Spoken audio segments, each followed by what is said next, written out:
น้ำพระทัยฉโลมใจคนทั่วพื้นแผ่นดินยังอบอุ่นรอยยิ้มพระพักตร์ยังส่องแสงในดวงใจไทยไม่ลืมเสียงสายลมแผ่วเบาเหมือนเอ่ยคำปลอบว่าพระองค์ยังอยู่ใกล้ขอกราบแทบบาทด้วยรักนิรันดร์น้ำตาหลั่งพลันจากใจคนไทยแม้เสด็จสู่ฟ้า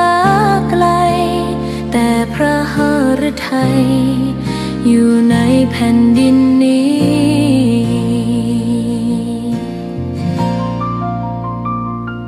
สวนดอกไม้ยังบานดังวันเก่าราวกับเจ้าดอกไม้รู้ว่าพระองค์จากไป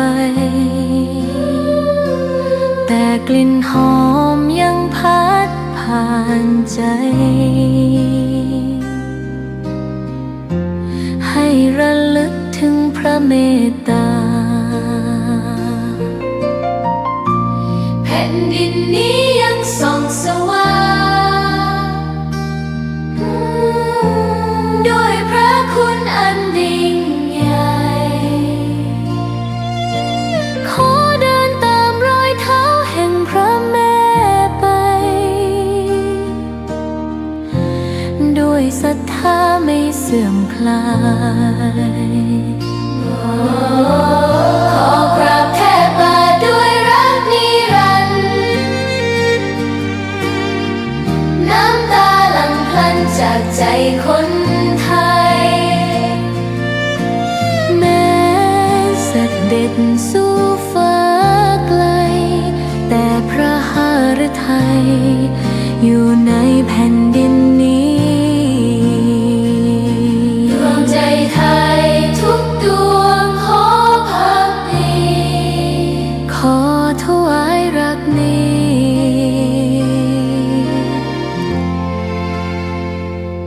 นิรันดร์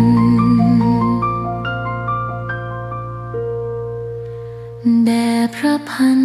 ปีหลวง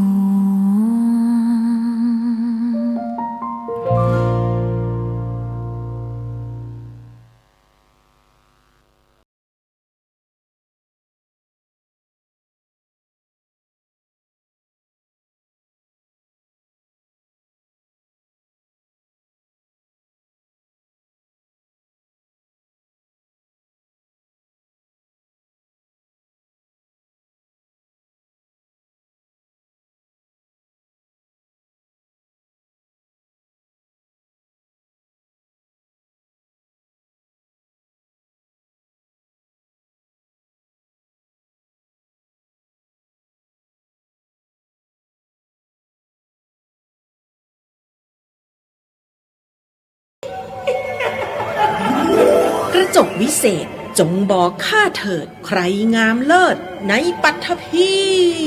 ก็พระนางน่ะสิราชินีผู้เลอโฉมดูสิตั้งแต่ท่านพาชาวประชางดเผาป่าและขยะในครัวเรือนชาวไร่ชาวนาก็งดเผาตอสั่งข้าวฟางข้าวหันไปไถกลบทำปุ๋ยหมักแปรรูปเป็นอาหารสัตว์หรือเอาไปอัดเป็นก้อนแทนอากาศก็ดีไม่มีฝุ่น PM 2.5 คอยกวนใจหน้าตาท่านก็สดใสผิวพรรณผุดผ่องเป็นที่สุดพะยะค่ะ ต้องแบบนี้สิเจ้าพูดถูกใจข้ายิ่งนักเพราะทุกการเผานั่นคือการสะสมฝุ่นแต่ถ้าทุกคนร่วมใจกันหยุดเผาเราก็จะมีแต่อากาศบริสุทธิ์ไว้หายใจห่างไกลมะเร็งปอดสุขภาพก็ดีมันคือที่สุดแล้วราชินีจงเป็นอมตะราชินีจงเป็นอมตะข้าขอบูชาท่านพะยะค่ะเอ้าไปเอาธูปมาแต่ไม่ต้องจุดแล้วนะเดี๋ยวนี้ข้าเปลี่ยนมาใช้ธูปไฟฟ้าแล้ว มันจึ้งมากไม่มีฝุ่นเลย คุณภาพอากาศดีด้วยการร่วมมือของทุกภาคส่วน ปรารถนาดีจากสำนักงานประชาสัมพันธ์ที่ 3 กรมประชาสัมพันธ์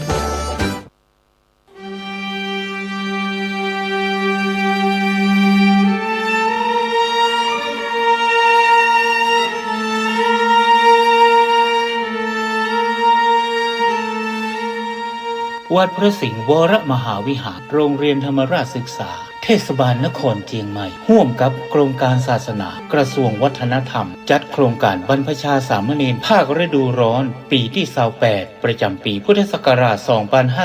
2569น้อมอุทิศถวายเป็นพระราชกุศลแด่สมเด็จพระนางเจ้าสิริกิติ์พระบรมราชินีนาถพระบรมราชชนนีพันปีหลวงเฉลิมพระเกียรติสมเด็จพระกนิษฐาธิราชเจ้ากรมสมเด็จพระเทพรัตนราชสุดาสยามบรมราชกุมารีในวโรกาสเจริญพระชนมายุ71 พรรษาณวัดพระสิงห์วรมหาวิหารตำบลพระสิงห์อำเภอเมืองจังหวัดเชียงใหม่วันที่2ถึง13เมษายนพุทธศักราช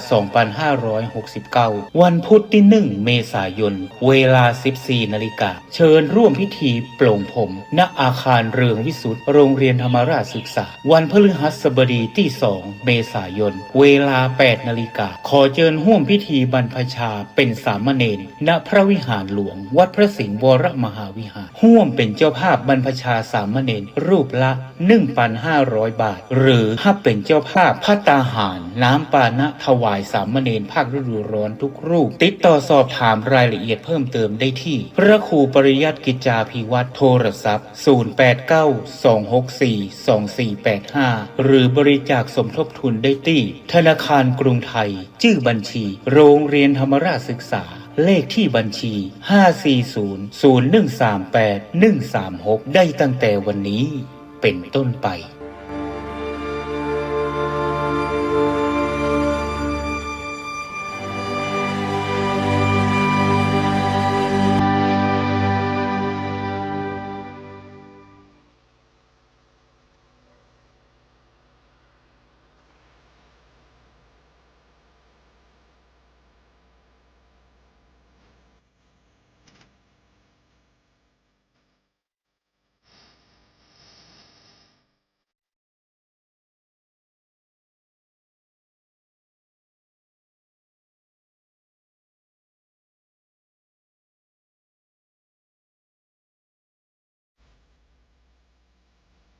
งานเผยแผ่เป็นหัวใจสำคัญของพระพุทธศาสนา พระพุทธเจ้าอุบัติขึ้นมาบนเป้าหมายแห่งการเผยแผ่ความดีนำความดีไปแทรกไว้ในจุดที่มีความดีไม่มากค่อยๆเจือจางจนกระทั่งความไม่ดีนั้นหายไปเหลือแต่ความดีหรือมีดีมากกว่าไม่ดี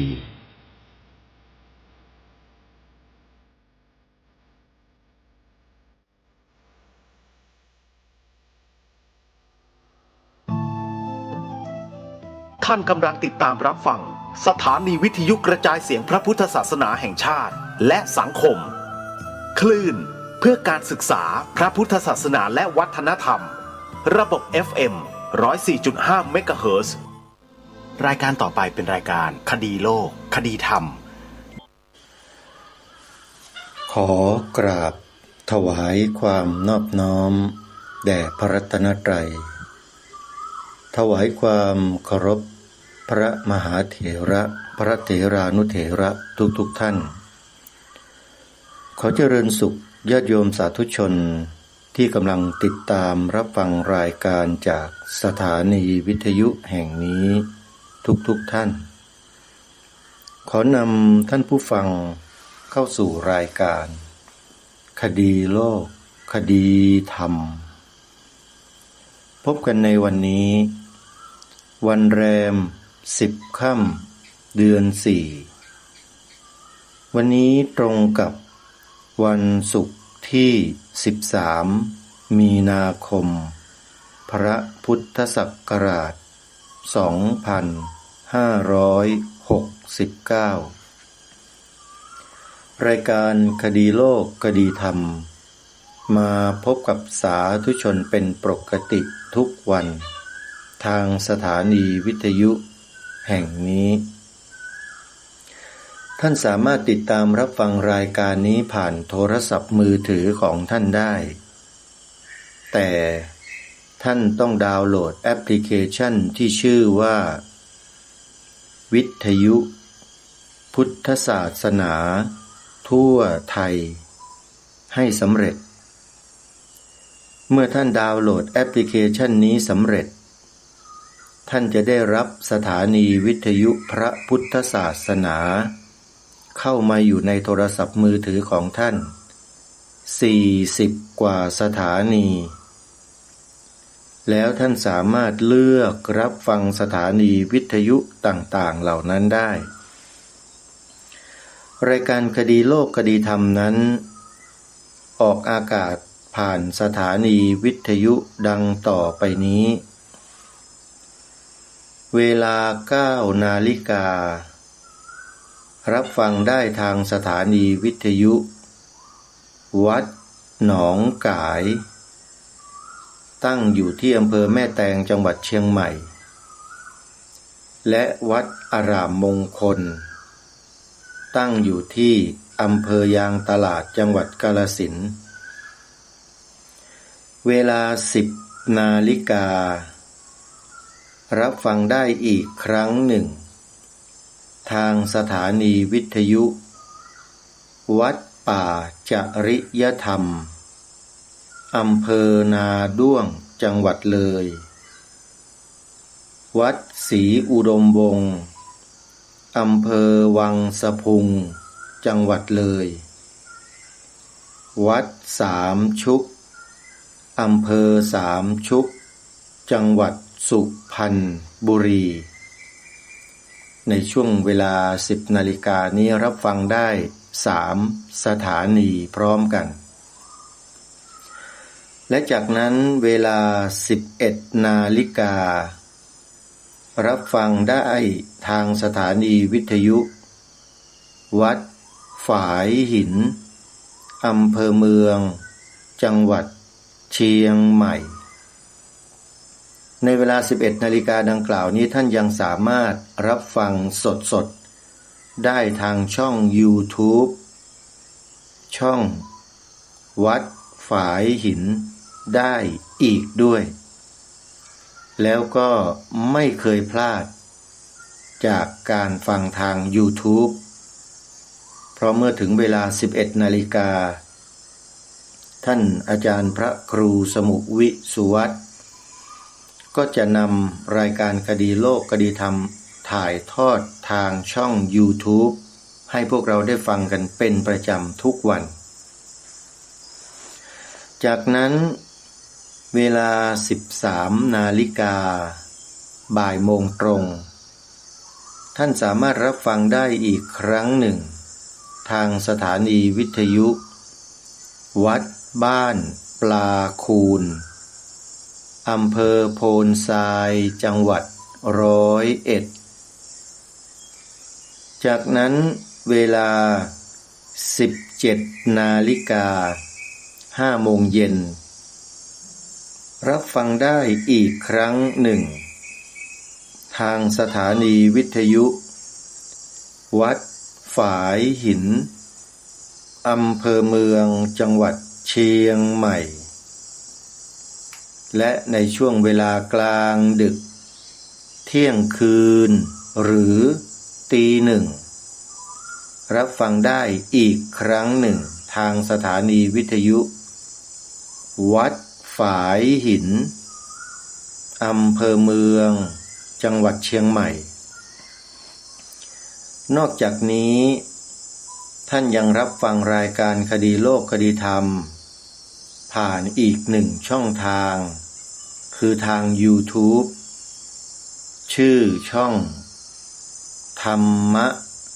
คลื่นสีขาวเพื่อชาวประชาพร้อมด้วยสถานีวิทยุคลื่นเดียวกันธรรมะคลื่นสีขาวเพื่อชาวประชาออกอากาศพร้อมกันกับวัดฝายหินขอกราบขอบพระคุณครูบาอาจารย์ทุกๆรูปผู้อำนวยการสถานีวิทยุทุกท่านที่เอื้อเฟื้อเวลา ให้กับรายการคดีโลกคดีธรรมได้ทำหน้าที่มาโดยตลอดรายการคดีโลกคดีธรรมขอทำหน้าที่นี้ตลอดไปจนกว่าจะไม่สามารถดำเนินการได้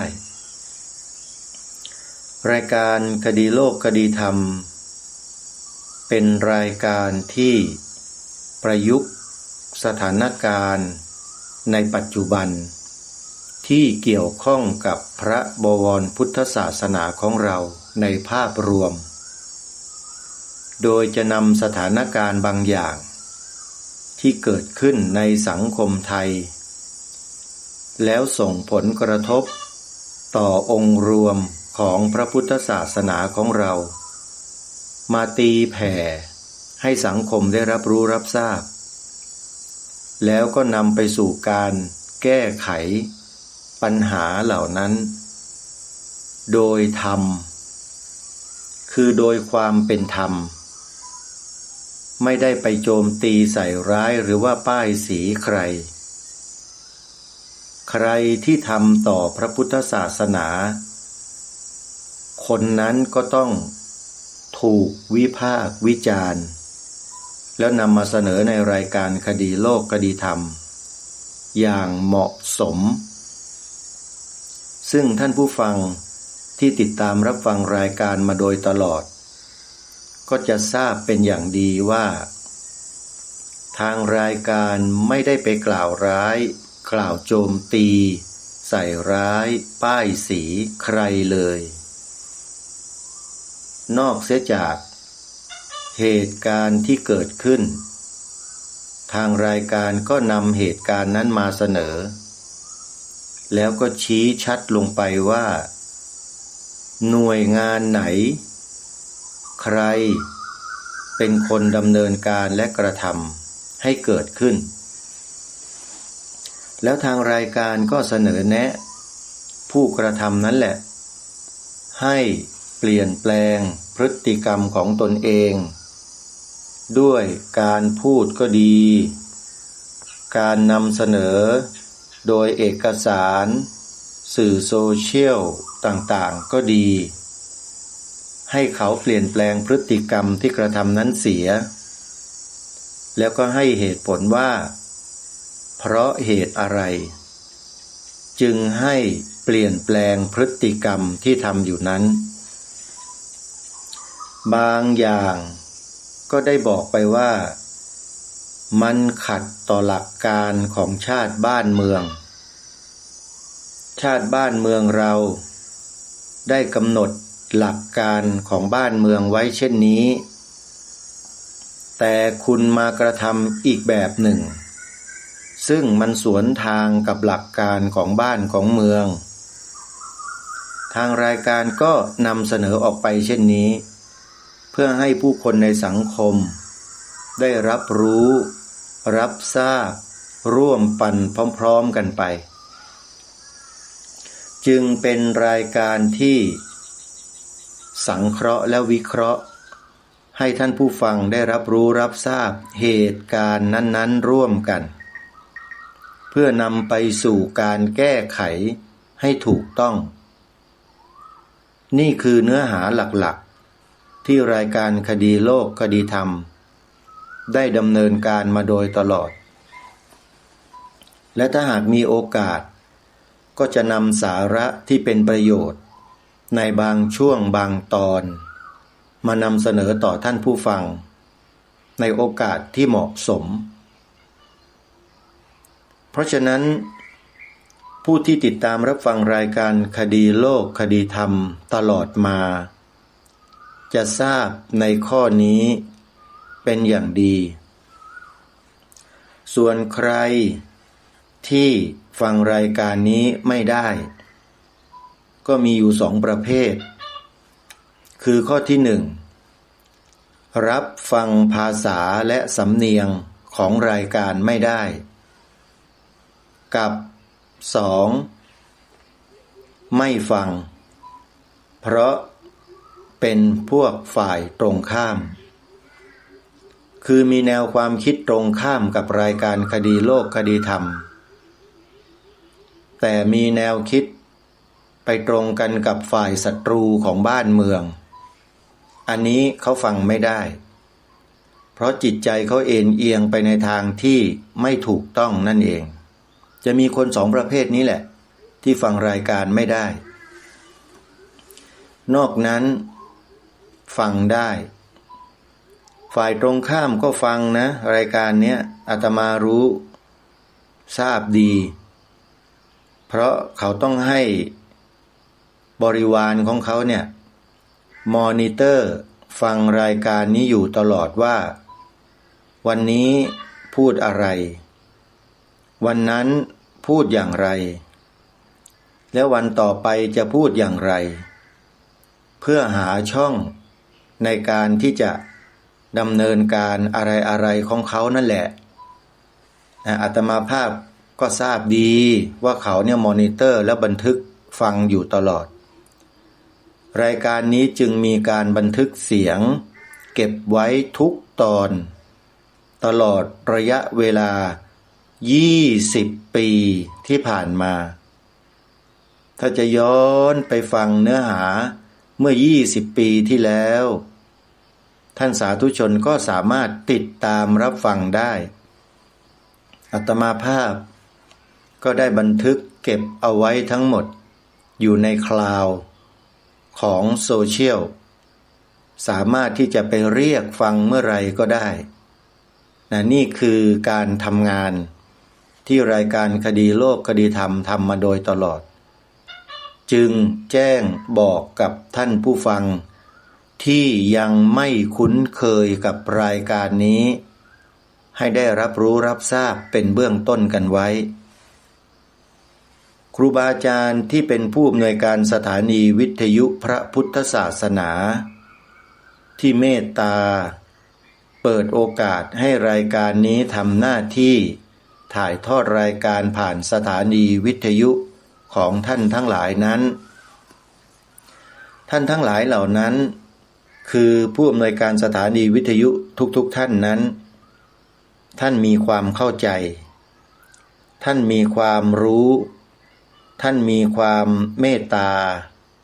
ต่อรายการคดีโลกคดีธรรมเป็นอย่างดีท่านจึงเปิดโอกาสให้ทำหน้าที่อยู่เช่นนี้เพราะท่านทั้งหลายเหล่านั้น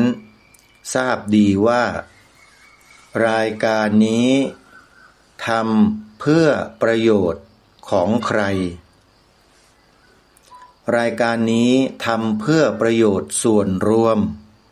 เพื่อชาติเพื่อพระพุทธศาสนาเพื่อสถาบันพระมหากษัตริย์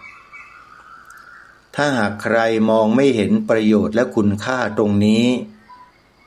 เขาก็จะไม่ยินดีด้วยเขาจะปฏิเสธแล้วก็ไม่รับรายการนี้ไปถ่ายทอดก็แค่นั้นเองท่านผู้ฟังหรืออีกเหตุผลหนึ่งที่เขาไม่รับรายการก็คือกลัวเขากลัวความจริงเขากลัวว่าประเทศไทยจะเจริญรุ่งเรืองแข็งแกร่ง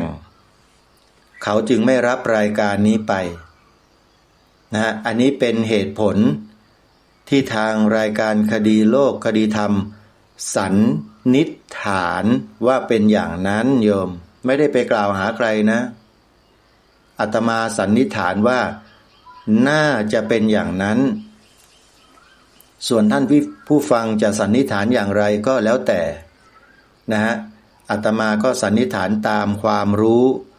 ความสามารถที่ตนเองมีอยู่โยมอาจจะผิดก็ได้หรืออาจจะถูกก็ได้ก็ขึ้นอยู่กับความจริงนั้นๆโยมว่าจะเป็นเช่นไร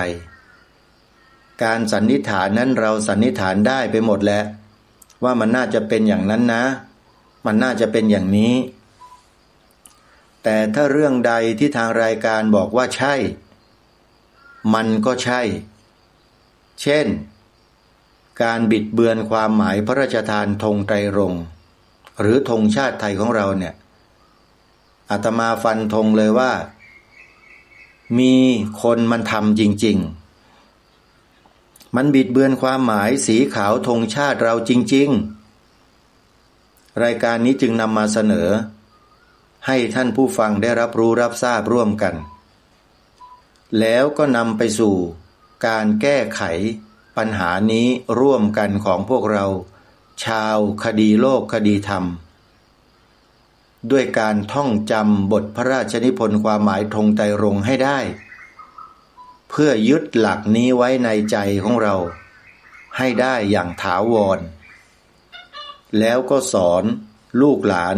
เยาวชนคนไทยของเราให้เขาท่องจำเป็นอาขยานให้ได้ด้วยถ้าท่องจำได้ไม่หมดก็ขอให้ท่องจำได้ท่อนเดียวคือท่อนสีขาวที่พระบาทสมเด็จพระมงกุฎเกล้าเจ้าอยู่หัวได้พระราชทานความหมายไว้สั้นๆว่าขาวคือบริสุทธิ์สีสวัสดิ์หมายพระไตรรัตน์และธรรมะคุ้มจิตไทยขอให้ท่องได้แค่นี้แหละเมื่อท่องแล้วก็ตีความหมายออกมาเป็นประโยคที่ทางรายการรณรงค์ให้เรากล่าวที่บอกว่าสีขาวในธงชาติไทยหมายถึงพระพุทธศาสนาเท่านั้นจะนำเอาศาสนาอื่นมาใส่ในสีขาวธงชาติไม่ได้นะใครอย่าริอ่านทำเด็ดขาดจะถือว่าเป็นคนอกตัญญูต่อแผ่นดินต่อองค์บูรพมหากษัตริย์ของตนเองต่อชาติบ้านเมืองต่อพี่น้องประชาชนคนไทยด้วยคนอกตัญญูเช่นนี้อยู่ในแผ่นดินหรือบนแผ่นดินใดก็ตามจะมีแต่ความเดือดเนื้อร้อนใจเดือดร้อนอาทรไปทั่วทั้งแผ่นดินคือจะมีแต่การสร้างความเสียหายให้เกิดขึ้นต่อจารีตประเพณีวิถีชีวิตอันดีงามของคนในสังคมนั้นๆคนแบบนี้ควรที่จะส่งเสริมไหมควรสนับสนุนไหมควรให้การสนับสนุนส่งเสริมการกระทำและคำพูดของคนเหล่านี้ไหมอันนี้ประชาชนคนไทยตอบเองทางรายการมีหน้าที่นำเสนอให้ท่านทราบเมื่อท่านทั้งหลายทราบแล้วท่านจะนิ่งๆเฉยๆท่านจะกุลีกุจอร่วมด้วยช่วยกันท่านจะปฏิเสธคัดค้านรายการนี้ก็แล้วแต่อันนี้เป็นสิทธิของแต่ละท่านแต่ละคนที่มีอย่างเต็มที่เต็มบริบูรณ์100%ทางรายการไม่ได้ห้ามเลยจะปฏิเสธคัดค้านต่อต้านรายการนี้ก็ได้จะสนับสนุนส่งเสริมรายการนี้ก็ได้หรือท่านจะนิ่งๆเฉยๆก็ได้อันนี้ทุกคนเลือกเองเลือกได้เลยทีนี้ไอ้สิ่งที่ท่านเลือกเนี่ยท่านต้องทราบด้วยนะว่าที่ท่านเฉยๆนั้นน่ะหมายความว่าท่านเป็นคนเช่นไรที่ท่านต่อต้านคัดค้านน่ะท่านเป็นคนเช่นไรที่ท่านสนับสนุนส่งเสริมร่วมด้วยช่วยกันกับรายการที่นำเสนอท่านเป็นคนเช่นไรท่านต้องยอมรับตัวท่านเองด้วยนะไม่ใช่ว่ามีพฤติกรรมทั้ง3แบบแล้วตนเองก็ไม่รับรู้รับทราบว่าตัวเองเป็นคนเช่นไรไม่ได้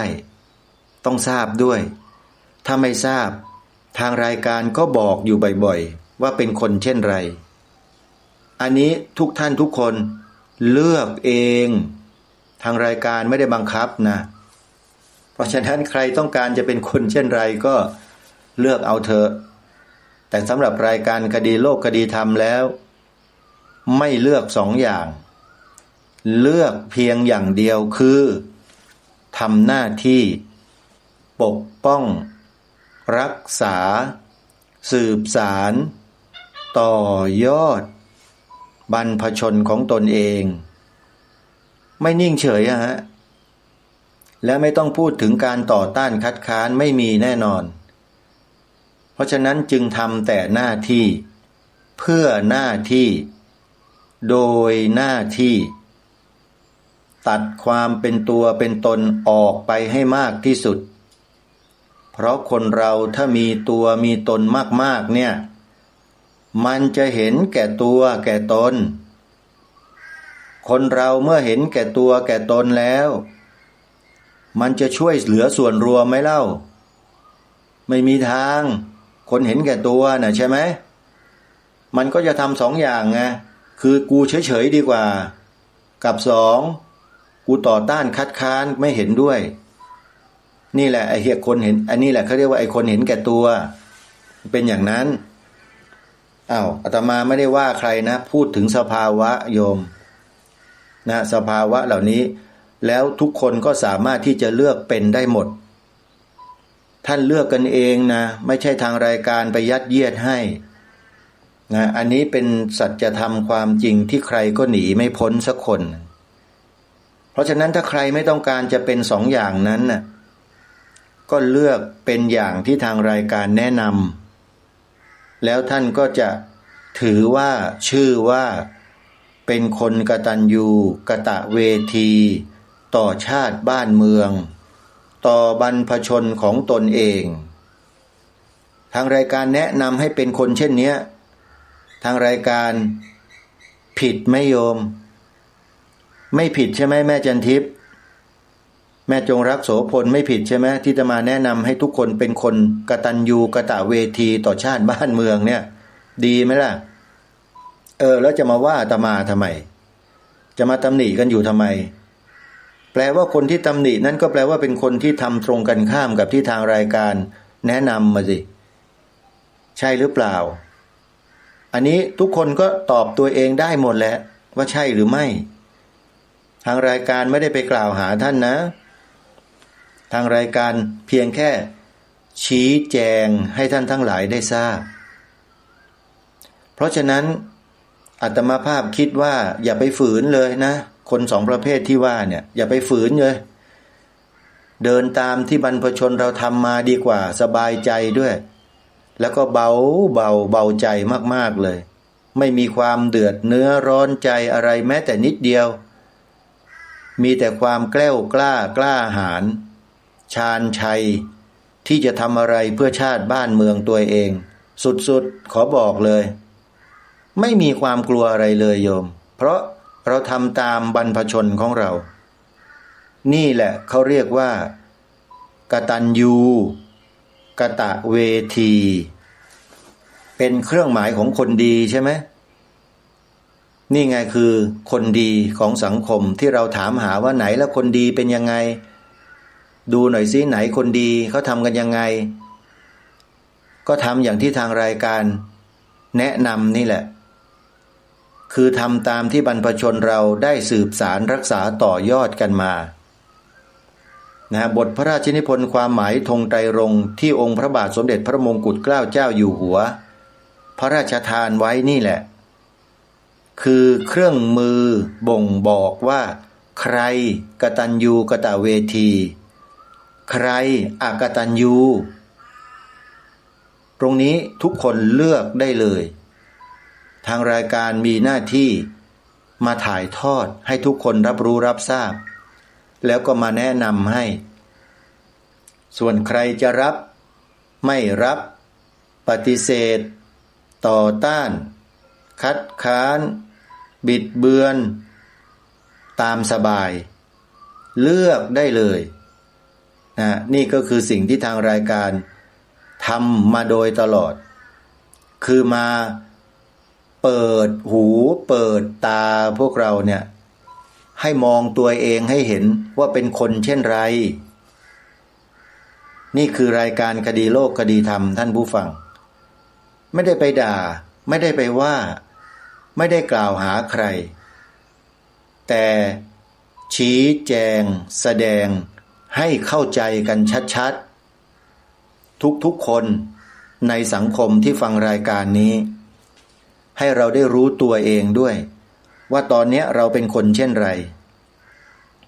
นะขอฝากทุกท่านให้เข้าใจว่ารายการคดีโลกคดีธรรมนั้นเป็นรายการในลักษณะเช่นไรนะฮะเพราะฉะนั้นในวันนี้ทางรายการก็จะปรารภสิ่งที่เป็นประโยชน์ให้กับสาธุชนได้รับรู้รับทราบร่วมกันเพื่อให้เราได้ดำเนินชีวิตไปตามแนวทางที่บรรพชนเราได้ดำเนินการมาเหมือนเดิมบรรพชนเราดำเนินชีวิตมาด้วยหลัก3ประการคือไตรสิกขาครูบาอาจารย์ไม่ว่าจะเป็นพระภิกษุสงฆ์ไม่ว่าจะเป็นฆราวาสที่เป็นครูสอนหนังสือเราก็ตามล้วนแล้วแต่นำหลักการ3อย่างเนี่ยมาสอนเราโดยที่เราไม่รู้ตัวหลัก3อย่างนี้ปฏิบัติแล้วไม่ผิดนะถูกต้องตลอดกาลก็คือหลักไตรสิกขาถ้าว่าโดยหลักใหญ่3ประการแล้วก็มีศีลสมาธิปัญญาแต่ถ้ารองลงไปโดยทั่วๆไปเลยนะก็คือทานศีลภาวนาอันนี้เป็นหลักพื้นที่ปฏิบัติได้โดยทั่วไปแต่ถ้าศีลสมาธิปัญญาเนี่ยเป็นระดับพิเศษที่ปฏิบัติพิเศษขึ้นไปยิ่งกว่าระดับที่น้อยลงไปก็คือทานศีลภาวนาแต่ถามว่าให้ผลต่างกันไหมไม่ต่างกันถ้าปฏิบัติตามหลักการทั้ง3อย่างจริงจังแล้วผลที่จะปรากฏเกิดขึ้นต่อบุคคลคนนั้นไม่ต่างกันเท่าไหร่เพราะจะเข้าถึงสภาวะอันเดียวกันคือสมาธิและปัญญาปัญญานั้นต้องเป็นปัญญาสัมมาทิฏฐินะโยมไม่ใช่ปัญญามิจฉาทิฏฐินะเรื่องของปัญญาสัมมาทิฏฐิกับปัญญามิจฉาทิฏฐิก็ต้องมาอธิบายความให้พวกเราได้ฟังกันอีกในโอกาสต่อไปด้วยเพราะมีรายละเอียดที่ลงไปลึกและทำความเข้าใจเฉพาะนะไม่เหมือนกับปัญญาที่เราจบปริญญาตรีโทเอกมันคนละเรื่องอันนั้นไม่ใช่ปัญญาสัมมาทิฏฐิโยมแต่เป็นปัญญาแบบไหนนั้นเดี๋ยวค่อยมาว่ากันถ้าปัญญาสัมมาทิฏฐิแล้วนะจะทำให้เรานั้นรู้สึกเบาทั้งภายในและภายนอกคือจิตเบากายเบากายเบาในที่นี้ก็คือมีสมาธิมาหล่อเลี้ยงใจของเราและกายของเราทำให้กายใจเราเบาวิวเลยโยมถ้าเราฝึกฝนตามหลักไตรสิกขานี้อย่างครบถ้วนและถูกต้องนะแต่นี่คือสิ่งที่บรรพบุรุษของเราสอนบอกฝากพวกเรามาโดยตลอดแล้วเราก็นำมาปฏิบัติตามหลักไตรสิกขานี่แหละท่านผู้ฟังสั้นแต่ใช้ชีวิตทั้งชีวิตปฏิบัตินะอันนี้เรียกว่าต้องใช้ชีวิตทั้งชีวิตปฏิบัติกันเลยนะไม่ใช่เรื่องง่ายนะข้อความสั้นแต่ปรากฏว่าเนื้อหาลงลึกแล้วละเอียดแล้วก็ไม่ใช่ง่ายแต่ถ้าทำได้ก็จะทำให้ชีวิตนี้เบาโยมไม่เครียดนะไม่ขมึงตึงไม่อะไรต่อไม่อะไรที่มันทำให้ชีวิตนี้มันอับเฉานะไม่มีเลยนะถ้าเราฝึกตามหลักไตรสิกขานี้อย่างต่อเนื่องนะชีวิตจะเบากายจะเบาใจจะเบาแล้วสภาวะที่ไม่ควรขออภัยสภาวะที่ควรมาปรากฏก็จะมาปรากฏสภาวะที่ไม่ควรมาปรากฏก็จะไม่มาปรากฏ แล้วทำให้เราเนี่ยเบาวิวเลยชีวิตเราเนี่ยมันสงบมันนิ่งเหมือนน้ำนิ่งตะลิ่งไหลนี่หลวงพ่อชานะคำนี้เป็นคำของหลวงพ่อชานะน้ำนิ่งตะลิ่งไหลมันกลับตาลปัดกันญาติโยมแล้วเราจะมองเห็นเช่นนั้นจริงๆนะถ้าฝึกฝนไปเรื่อยๆไม่หยุดทำเนืองๆต่อเนื่องกันไปซ้ำๆกันไปซ้ำๆกันไปอย่างเนี้ยพิจารณาลมหายใจเข้าลมหายใจออกหายใจเข้ารู้หายใจออกรู้ชัดในกองลมเข้าออกสั้นก็รู้ออกยาวก็รู้เข้าสั้นก็รู้เข้ายาวก็รู้กองลมนี้อย่างต่อเนื่องทั้งเข้าและออกสักวันหนึ่งเวลาหนึ่งท่านจะรู้เองว่าชีวิตที่เราเกิดมาแล้วมีอยู่นี้เนี่ยมันมีคุณค่ามหาศาลแค่ไหนการที่เราเกิดมาเป็นอัตภาพได้อัตภาพมนุษย์เนี่ยโยมโชคดีสุดๆขอบอกแต่ได้อัตภาพเป็นมนุษย์แล้วโชคดีแค่นั้นไม่ใช่แค่นั้นนะโชคดีอ่ะยังไม่หมดความโชคดียังมีความโชคดีอีกเยอะที่มนุษย์ในโลกจะพึงมีพึงได้แต่ก็มีมนุษย์ในโลกจำนวนมากที่ไม่ได้แล้วก็พลาดโอกาสที่ดีเหล่านี้ไปในที่นี้ก็หมายถึงว่ารวบยอดเลยนะสิ่งที่เขาไม่ได้ก็คือปัญญาสัมมาทิฏฐิคนจำนวนมากในโลกใบนี้ไม่ได้ตรงนี้ฮะได้แต่อัตภาพของความเป็นมนุษย์แต่ไม่ได้ปัญญาสัมมาทิฏฐิพลาดโอกาสนี้ไปเกือบทั้งโลกเลยเพราะความเห็นผิดเข้าครอบงำจิตของเขาเสียแล้วเขาก็เลยไม่สามารถที่จะค้นคว้าหาสัมมาทิฏฐิปัญญาเหล่านี้ให้เกิดขึ้นในใจของเขาได้เพียงแค่ให้เขาฟังสิ่งที่จะก่อให้เกิดปัญญาสัมมาทิฏฐิคือธรรมะเขาก็ฟังไม่ได้ถ้าใครเขารู้ว่าแอบฟังถูกประหารชีวิตก็มีเหมือนกันในบางประเทศนะโยมห้ามเปิดธรรมะฟังห้ามกระจายเสียงออกรายการธรรมะฟังใครฟังตายไอ้ลัทธิแบบนี้ก็มีนะในโลกไม่ให้ฟังเลยฟังแต่พระเจ้าของข้าพเจ้าอย่างเดียวอะไรอย่างเงี้ยนะอันนี้พูดให้ฟังว่ามันมีอยู่ในสังคมโลกมนุษย์เราเนี่ยลัทธิประเภทแบบเนี้ยคือปฏิเสธคนอื่นหมดนะปฏิเสธเกลี้ยงเลยห้ามเด็ดขาดมีบทลงโทษรุนแรงแบบนี้ก็มีนะในโลกเนี่ยนี่คือมนุษย์ที่อาภัพเป็นมนุษย์ที่เกิดมาเป็นมนุษย์แล้วแต่ไม่ได้ในสิ่งที่มนุษย์ควรได้คือปัญญาสัมมาทิฏฐิโยมจึงบอกกับพวกเราทั้งหลายเนี่ยว่าพวกเราเนี่ยเป็นมนุษย์ที่โชคดีที่สุดในโลกที่ชีวิตตกล่วงมาอยู่ในพระบวรพุทธศาสนากันเนี่ยแต่ก็มีคนบางคนบางกลุ่มบางพวกนะตกมาอยู่ในประเทศพระพุทธศาสนาอย่างประเทศไทยแล้วเนี่ยแต่กลับไม่ได้เคยชิมลิ้มรสพระธรรมคำสอนของพระสัมมาสัมพุทธเจ้าเลยแม้แต่น้อยเพราะถูกลัทธิบางประเภทครอบงำเอาไว้ถูกบังคับไว้ถูกห้ามเอาไว้ไม่ให้เข้ามายุ่งเกี่ยวใดๆทั้งสิ้น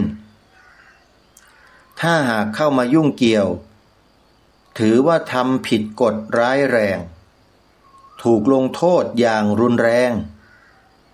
ลัทธิประเภทนี้ก็มีอยู่บนผืนแผ่นดินไทยเราเนี่ยทำไมจะไม่มีล่ะจะให้บอกไหมว่าตรงๆไหมว่าลัทธิอะไรใครอยากจะรู้บ้างโทรไปถามอปพสดูอปพสก็มีข้อมูลเยอะอาตมามีนิดเดียวโยมอปพสเขามีเยอะถ้าต้องการจะรู้ข้อมูลเหล่านี้ต้องโทรไปถามอปพสนะติดต่อเข้าไปได้เลยญาติโยมตามหมายเลขที่แจ้งไปนั่นแหละเพราะฉะนั้นนะเราเป็นมนุษย์แล้วเราต้องได้สิ่งที่มนุษย์ควรมีควรได้นั่นก็คือธรรมอันประเสริฐธรรมอันประเสริฐคืออะไรคืออริยสัจสี่มรรคมีองค์8ที่พระสัมมาสัมพุทธเจ้าตรัสแสดงครั้งแรกในโลกมีปรากฏอยู่ในพระสูตรแรกที่เรียกว่าธรรมจักรกัปปวัตตนสูตรนั่นแหละคือสิ่งที่มนุษย์เราควรมีควรได้ควรศึกษาเรียนรู้สดับรับฟังเพื่อให้เกิดปัญญาสัมมาทิฏฐิ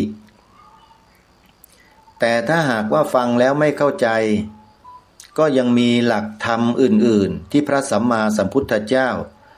ตรัสแสดงให้เหมาะแก่จริตของสัตว์โลกเอาไว้มากมายเราก็เลือกรับฟังธรรมะในข้อนั้นๆของพระพุทธองค์ได้จริตเราจะถูกกับธรรมะข้อใดข้อหนึ่งแน่นอนหาให้เจอเถอะท่านผู้ฟังแล้วท่านไม่ต้องไปหาไกลที่ไหนอยู่ในโทรศัพท์มือถือของท่านแล้วแต่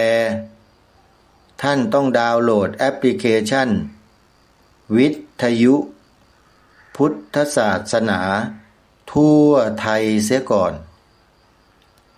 ถ้าท่านดาวน์โหลดแล้วท่านจะได้เจอกับธรรมะหลากหลายมากมายอยู่ในแอปพลิเคชันนี้ตลอด24ชั่วโมงท่านเปิดฟังเถอะเลือกเปิดฟังเลยถูกใจถูกจริตตรงไหนฟังตรงนั้นและเมื่อท่านฟังมากเข้ามากเข้ามากเข้า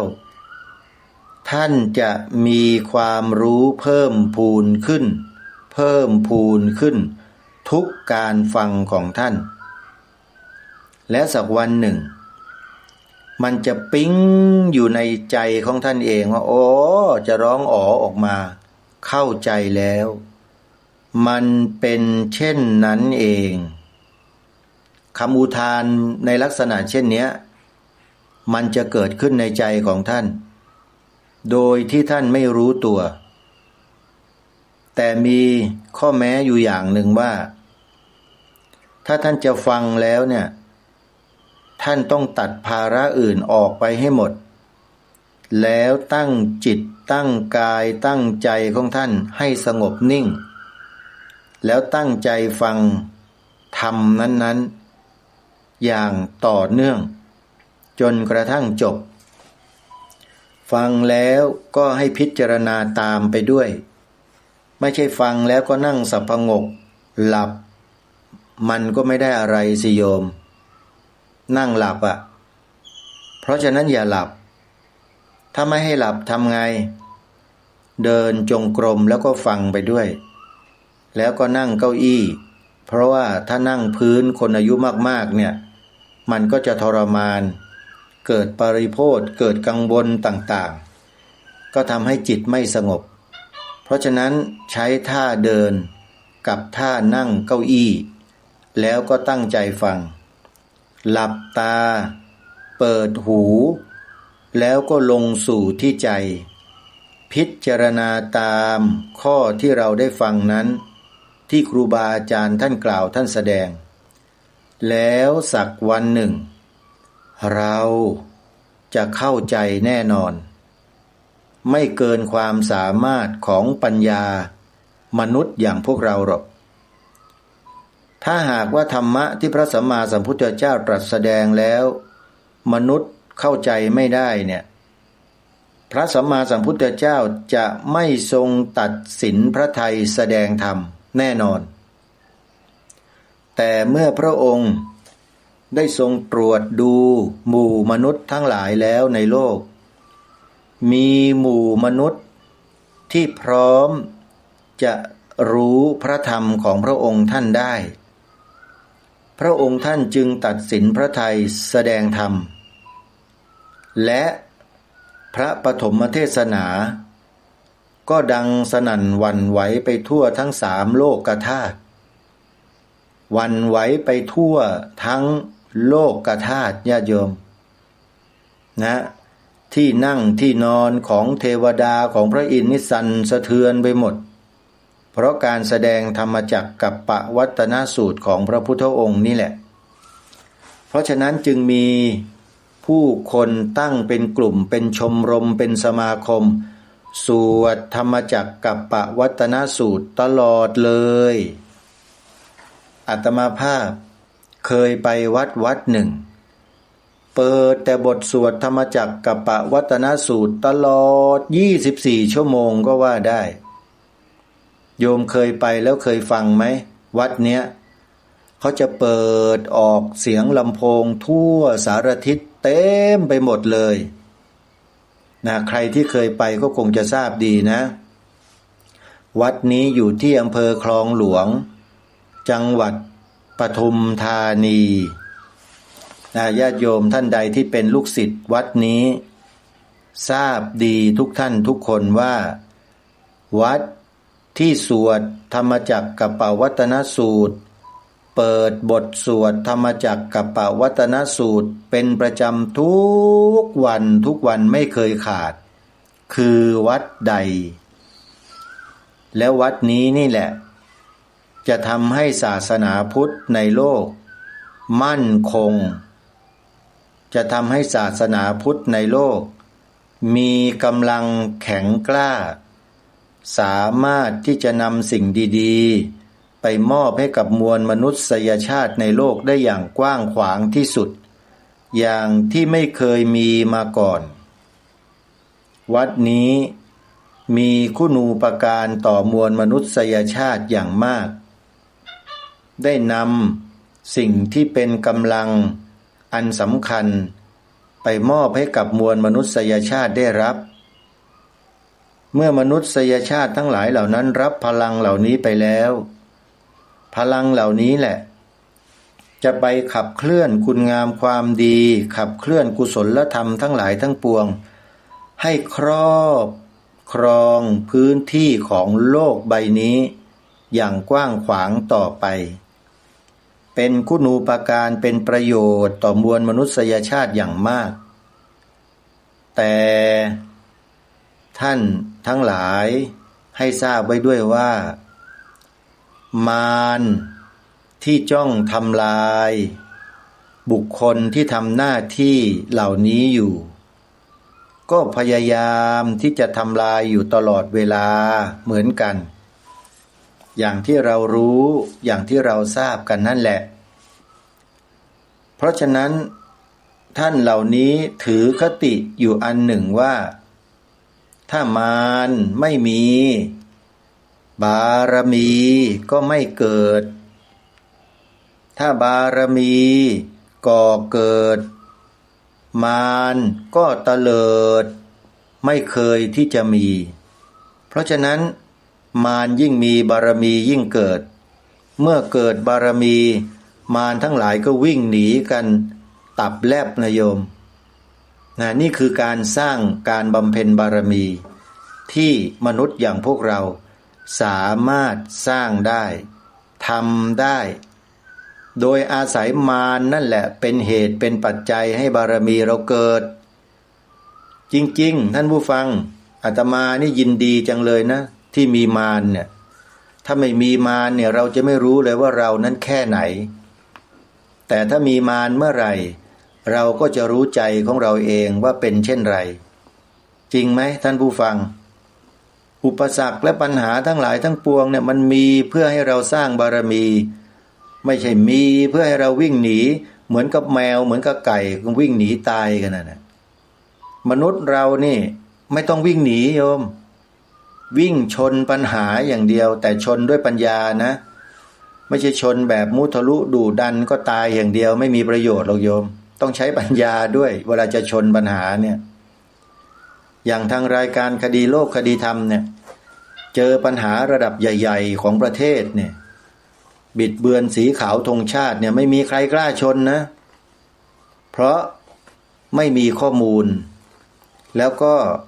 ไม่มั่นใจตัวเองคนส่วนมากเนี่ยไม่มีข้อมูลแล้วไม่มีความมั่นใจทางรายการก็เลยให้ข้อมูลไปเมื่อให้ข้อมูลไปแล้วก็ถือว่าผู้ที่สดับรับฟังรายการนี้มีข้อมูลแล้วรู้แล้วเข้าใจแล้วใช่ไหมทีนี้ก็สร้างความกล้าขึ้นมากล้าพูดกล้าแสดงออกกล้าคิดกล้าทำกล้าคิดกล้าพูดกล้าทำในสิ่งที่ถูกต้องในสิ่งที่ดีความกล้านี่แหละมันจะทำให้ทุกสิ่งทุกอย่างมั่นคงถ้าเป็นความดีก็จะมั่นคงตลอดไปคนดีถ้าเป็นคนดีก็เป็นคนดีอย่างมั่นคงตลอดไปจะชั่วไม่ได้เลยนะ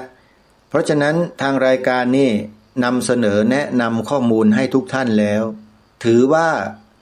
ท่านรู้แล้วนะมีข้อมูลแล้วนะนี่บทพระราชนิพนธ์ความหมายธงไตรรงค์เนี่ยท่านท่องจำกันได้หรือยังถามอยู่อย่างนี้แหละโยม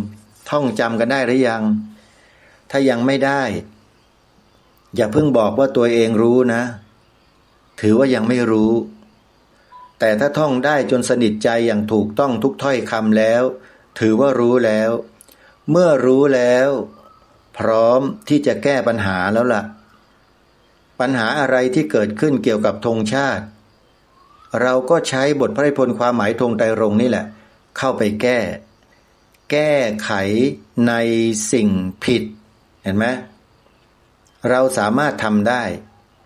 สิ่งที่ผิดจะอยู่ไม่ได้สิ่งที่ถูกจะยืนหยัดต่อไปอีกนานแสนนานท่านผู้ฟังเพราะฉะนั้นช่วยกันนะวันนี้ก็เลยไม่ได้พูดเรื่องอะไรเลยนิดนึงแล้วกันโยมตอนท้ายรายการนะขอประชาสัมพันธ์เล็กๆงานฉลองพระมหาธาตุเจดีย์ศรีวิสุทธิโสพลณวัดศรีอภัยวันตำบลนาอ้ออำเภอเมืองจังหวัดเลยจัดงานวันที่21ถึง24มีนาคมนี้ท่านพระครูดมวรานุวัตรจะไปจัดกิจกรรมเทศน์สอดแจ้งในคืนวันที่23มีนาคมและในวันที่1มีนาขออภัยวันที่21มีนาคมนะวัดศรีอุดมวงศ์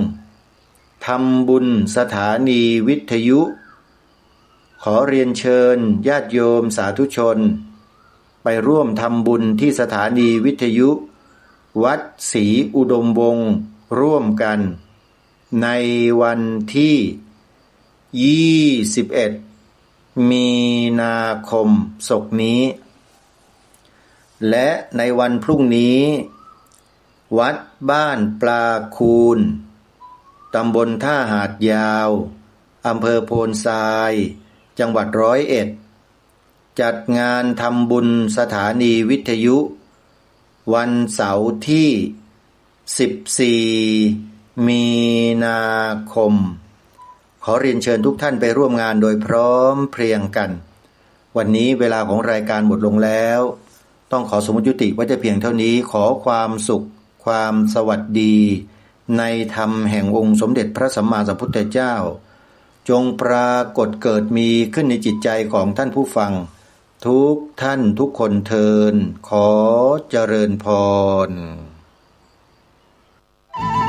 ที่จบไปแล้วนั้นเป็นรายการ